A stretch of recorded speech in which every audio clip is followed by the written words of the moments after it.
Good morning all of you. मैं लक्ष्मी यादव विज्ञान विषय के साथ। आज हम लोग साइंस की सीरीज में चैप्टर 3 का क्वेश्चन आंसर सॉल्व करेंगे। उसमें सबसे पहले जो है ऑब्जेक्टिव क्वेश्चन को करेंगे, ठीक है। तो पहला क्वेश्चन जो है ऑब्जेक्टिव में वो है, आंसर आप लोग बताएंगे। ये सब आप लोग को समझा दिया गया है।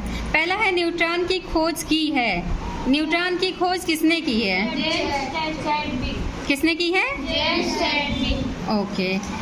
खा है किसी तत्व के वे परमाणु जिनकी परमाणु संख्या समान होती है परंतु द्रव्यमान संख्या भिन्न होती है कहलाती हैं। परमाणु संख्या समान, ठीक है। तो क्या हो गए? समस्थानिक। क्या सही है? समस्थानिक, ऑप्शन सा। अगला है जल में ऑक्सीजन की संयोजकता होती है।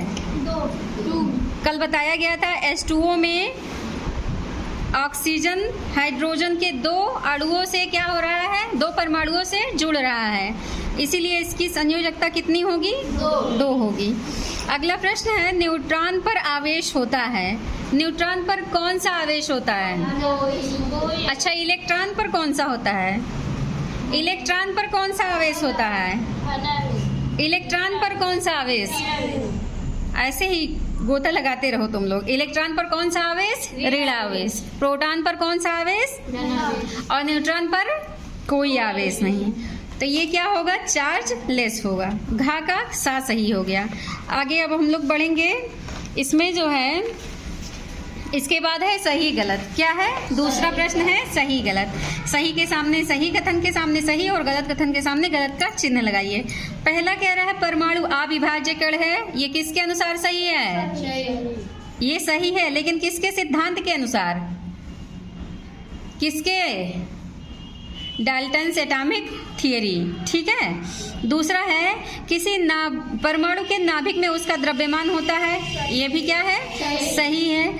फिर अगला है परमाणु से इलेक्ट्रॉन के निकलने से ऋण आवेशित आयन प्राप्त होता है।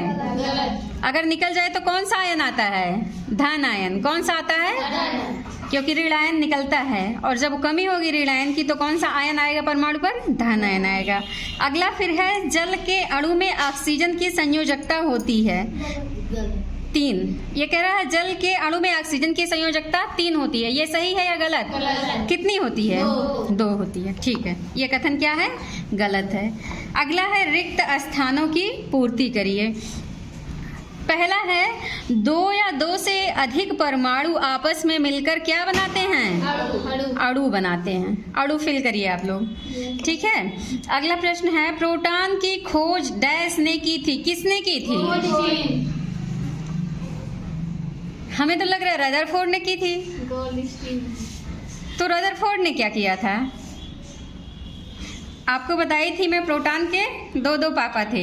एक वो जो खोज किए थे, दूसरा वो जिन्होंने नामकरण किया था। तो खोज किसने की थी? गोल्डस्टीन ने, लेकिन नामकरण किसने किया था? रदरफोर्ड। याद रखिए, ठीक है। अगला प्रश्न है न्यूट्रॉन का द्रव्यमान हाइड्रोजन परमाणु के द्रव्यमान के लगभग कितना होता है? बराबर, इक्वल या बराबर होता है। लगभग क्या होता है? बराबर।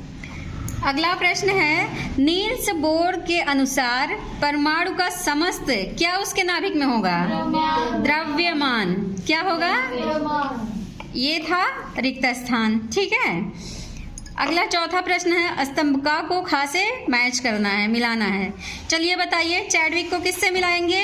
न्यूट्रॉन से। चैडविक ने किसकी खोज की थी? न्यूट्रॉन की। अच्छा, इलेक्ट्रॉन को किससे मिलाएंगे? ऋण आवेशित कण होता है। इलेक्ट्रॉन कैसा होता है? ऋण आवेशित कण होता है। अगला है कार्बन। कार्बन क्या है? तत्व है, ठीक है। अब बच रहे हैं आपके प्रश्न उत्तर। प्रश्न उत्तर को मैं बोर्ड पर लिखवाऊंगी। इसमें से कुछ मैं आपको समझा चुकी हूँ, जैसे संयोजकता मैं लास्ट लेक्चर में आप लोग को समझाई हूँ और लिखवाई भी हूँ, तो इसको तो आप लोग लिख लेंगे, ठीक है। परमाणु संख्या और द्रव्यमान संख्या भी आपको बहुत अच्छे से समझाया गया है। यानी प्रश्न नंबर 8 क्या हुआ है? हो गया है। बोलिए हाँ या ना। 7वां प्रश्न है हाइड्रोजन के 3 समस्थानिकों के नाम। ये भी आपको लेक्चर में करवाया गया है, आप वहां से लिखेंगे, ठीक है। 6वां कह रहा है इलेक्ट्रॉन पर किस प्रकार का आवेश होता है? इलेक्ट्रॉन पर ऋणावेश। अभी ऊपर मिला रहे हो इलेक्ट्रॉन ऋणावेश कण से, तो कौन सा होगा? ऋणावेश। और ये पांचवा भी आपको कई बार बताया गया है। किसी परमाणु में पाए जाने वाले कणों के नाम कौन कौन से कण होते हैं? ईटा पर नाचे। कौन कौन सा? इलेक्ट्रॉन, प्रोटॉन और न्यूट्रॉन।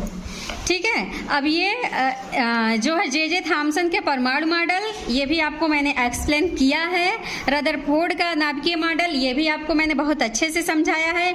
इलेक्ट्रॉन, प्रोटॉन एवं न्यूट्रॉन के गुणों की तुलना करके भी मैं आपको बहुत अच्छे से एक्सप्लेन की हूँ। ये सारी चीज़ें आप लोग लेक्चर में बैक हो करके देखिएगा। ठीक है। तो इस तरह से हमारा चैप्टर 3 क्या हुआ? कंप्लीट। कुछ बचा है? Any problem? No ma'am. हो जाएगा? Yes ma'am. Okay, thank you.